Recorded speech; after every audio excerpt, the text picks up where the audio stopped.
Bienvenidos, amigos de la historia, de los enigmas, de esas historias que la arena del tiempo ha intentado borrar, pero que, con una terquedad admirable, se niegan a ser olvidadas. Piensen conmigo por un momento. ¿Cuántas veces han sentido que la historia es una sucesión perfecta de causa y efecto? Un imperio cae y sabemos por qué. Una invasión, una plaga, una guerra civil, una catástrofe natural. Es una línea recta, un relato con su principio, su nudo y su desenlace. Pero, ¿y si no lo fuera? ¿Qué pasa cuando una civilización entera, tan avanzada como cualquiera de sus contemporáneas, con ciudades, comercio y arte, simplemente se desvanece? No se apaga con un estruendo, sino con un susurro. Sin una guerra final, sin una plaga documentada, sin un grito de agonía en los libros de historia, que por cierto, ni siquiera tenían libros de historia.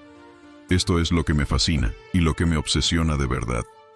No es la historia que se cuenta, sino el silencio que queda después. Hoy, quiero que me acompañen en un viaje a un rincón olvidado del mundo, a una historia que no tiene un final feliz ni un final trágico. Es la historia de una civilización fantasma, de un imperio del que, a pesar de su inmenso poder, no nos queda más que un eco que nos sigue susurrando una pregunta. ¿Dónde se fueron? Dejen de pensar por un momento en las pirámides de Egipto, en los zigurats de Mesopotamia. Nos vamos a la cuenca del río Indo. El año es 2600 a.C. Mientras los faraones se preparaban para ser dioses en la tierra y los sumerios perfeccionaban la escritura en un vasto territorio que hoy conocemos como Pakistán y el noroeste de la India, florecía la civilización del Valle del Indo. Y cuando digo florecía, no es una metáfora poética. Me refiero a que se expandió por 1.000.000 de kilómetros cuadrados, un área que superaba la de Egipto y Mesopotamia juntas. Imaginen eso, un gigante silencioso, con un tamaño y una población que ni siquiera nos atrevemos a calcular con exactitud, pero que se estima que superó los 5 millones de habitantes en su apogeo. 5 millones. Eso es más que la población de muchas naciones actuales. Un imperio colosal del que la mayoría de la gente ni siquiera ha oído hablar.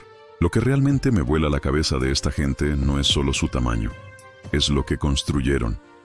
Mohenjo-Daro, Harappa, sus nombres suenan casi místicos, pero sus ruinas son una lección de ingeniería y urbanismo que desafía todo lo que creemos saber sobre el mundo antiguo. Y aquí es donde la historia se pone extraña, casi de ciencia ficción. Mientras que en el resto del mundo antiguo las ciudades crecían de forma caótica, alrededor de un templo o un palacio, expandiéndose como una mancha de aceite, las ciudades del Indo estaban planificadas. Y cuando digo planificadas, me refiero a que tenían una red de calles perfectas, en cuadrícula, orientadas a los puntos cardinales, como si hubieran usado un GPS hace 4.500 años. Cada calle era exactamente del mismo ancho. Cada casa tenía acceso a agua potable, a menudo de pozos privados, y, aquí viene lo increíble, a un sistema de alcantarillado subterráneo, un sistema de drenaje más avanzado que el de muchas ciudades europeas en el siglo XIX. Esto no es una exageración. Tenían baños, desagües cubiertos que sacaban las aguas residuales de la ciudad. Estaban obsesionados con el agua y la limpieza. En Mohenjo-Daro, por ejemplo, se encuentra una estructura que llamamos el Gran Baño. Es una piscina rectangular de ladrillo, perfectamente impermeabilizada con betún natural, rodeada de pequeñas habitaciones. ¿Qué era? ¿Una piscina pública? ¿Un lugar para rituales de purificación? No lo sabemos, pero demuestra un dominio del agua y una mentalidad comunitaria que es asombrosa. Pensaban en la salud pública, en la higiene. Las casas estaban construidas con ladrillos de barro cocido, y aquí hay otro detalle que me obsesiona, porque habla de su mentalidad. Todos los ladrillos, en todas las ciudades, a lo largo de cientos de kilómetros, eran del mismo tamaño, con una proporción perfecta de 4:2:1. ¿Se dan cuenta de lo que eso significa? Había un nivel de estandarización, de control de calidad, de cohesión, que sugiere un gobierno central muy eficiente, un imperio del orden. Y sin embargo, aquí viene la gran paradoja. No tenemos la menor idea de quién gobernaba. Esto es, para mí, el corazón del misterio. En Egipto tienes las pirámides, las estatuas colosales de los faraones. En Mesopotamia, los palacios de los reyes y los relieves de sus conquistas. El poder era visible, opresivo, se grababa en piedra para que nadie lo olvidara. Pero en el Valle del Indo, nada. No hay grandes estatuas de reyes, no hay murales de batallas, no hay templos gigantes dedicados a dioses supremos. No, no los hay. Su mayor edificio público es posiblemente un granero. Piensen en eso. Su Partenón era un silo. Lo más cerca que tenemos de un líder es la pequeña escultura de este hombre, el rey sacerdote. Es un busto de apenas 17 centímetros, con barba, un peinado particular y una banda en la frente. Su expresión es serena, introspectiva. Es un misterio en sí mismo. ¿Era un sacerdote? ¿Un rey? ¿Un comerciante influyente? No tenemos ni idea. Es la única imagen de una figura de autoridad que tenemos, y es tan pequeña, tan humilde, tan diferente a la arrogancia de los faraones. Y aquí, en mi opinión, está la diferencia más fascinante. La arquitectura de las ciudades del Indo no busca impresionar, no busca glorificar a un líder o a un dios. La grandeza estaba en lo práctico, en lo funcional, en el alcantarillado que mantenía a la población sana, en los graneros que aseguraban que nadie pasara hambre, en la estandarización que hacía la vida más fácil. La grandeza era colectiva, anónima, y eso es lo que la hace tan misteriosa. Una civilización que no parecía necesitar héroes, ni templos gigantes, ni faraones. Un enfoque que parece casi moderno, casi utópico, pero claro, no todo era ladrillos y desagües. Tenían un arte exquisito. Creaban joyas delicadas con cornalina y oro, figurillas de terracota que nos muestran cómo vestían, e incluso juguetes para sus hijos, como pequeños carros de bueyes en miniatura. Eran un pueblo sofisticado, pacífico. Es llamativo la escasez de armas que se han encontrado en sus ruinas. No parece que fueran una civilización guerrera. Su poder no residía en la espada, sino en el comercio y la organización.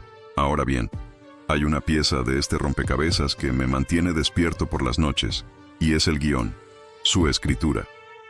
Los arqueólogos han encontrado más de 4.000 artefactos con símbolos grabados, sellos de esteatita, placas de cobre, piezas de cerámica.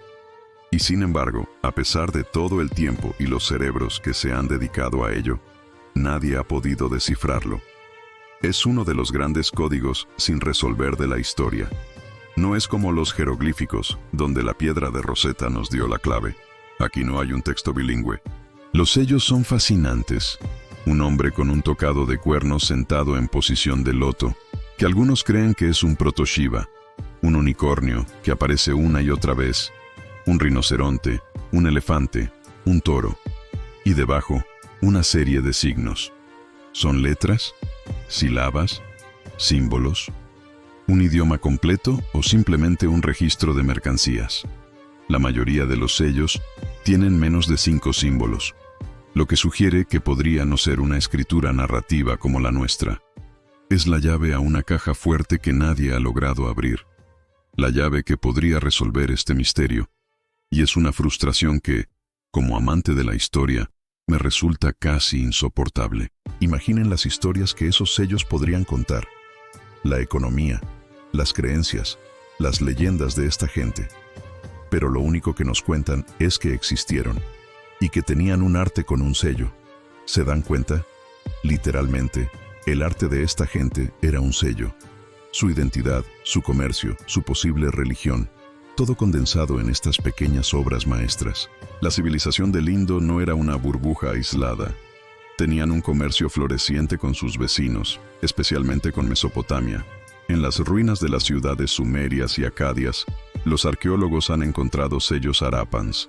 Los textos mesopotámicos mencionan un lugar llamado Melúa, que creen que era la civilización del Valle del Indo, y lo describen como un lugar de ricos tesoros y comerciantes prósperos. Hay registros de barcos que iban y venían, de especias y perlas, de telas de algodón.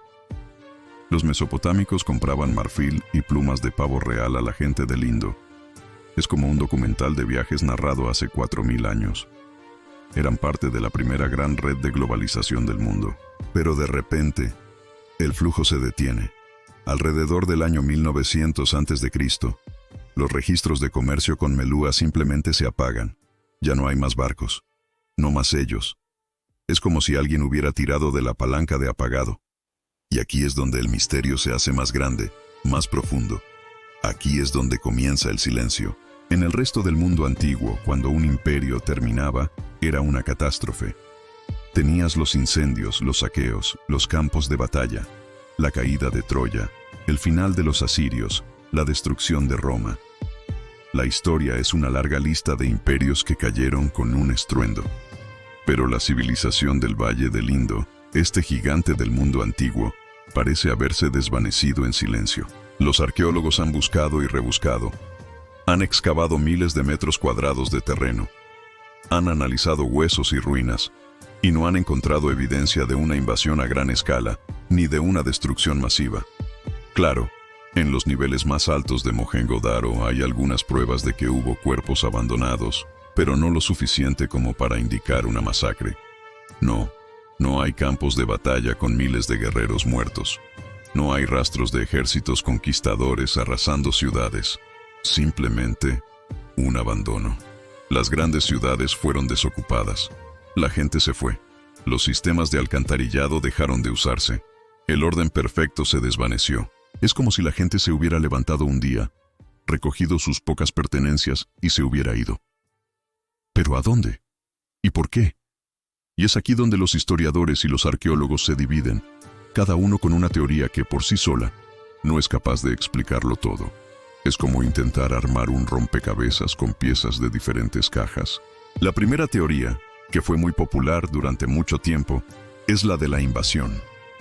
La idea era que los arios, un pueblo de la estepa de Asia Central, invadieron el Valle del Indo, masacrando a la población y destruyendo las ciudades. Se apoyaban en los huesos encontrados en Mohenjo-Daro, que parecían mostrar signos de violencia. También en textos hindúes antiguos, el Rig Veda, que habla de una batalla entre los dioses y un pueblo llamado los Dasyus o Dasas, habitantes de fortalezas. Parecía que cuadraba perfectamente, ¿verdad? Un final trágico para una civilización pacífica. Pero aquí es donde la ciencia y la historia se interponen. Investigaciones posteriores, más exhaustivas, han demostrado que los huesos encontrados no eran de una masacre en una batalla. Eran cuerpos abandonados en la calle después de la muerte, tal vez por una enfermedad. No hay evidencia de grandes batallas. Además, el supuesto ejército invasor de los arios no habría llegado hasta varios siglos después del colapso del Indo. La cronología no encajaba. Y así, la teoría de la invasión, aunque dramática y fácil de contar, se ha debilitado con el tiempo. Así que si no fue una guerra, ¿qué fue? La siguiente teoría más plausible nos lleva a la naturaleza misma, a la climatología. Los estudios del clima antiguo, analizando los sedimentos de los lagos y los fondos marinos, sugieren que alrededor del 1900 a.C. hubo un cambio drástico, un cambio en el clima que causó una serie de grandes sequías. El monzón, la fuente de vida de toda la región, se debilitó.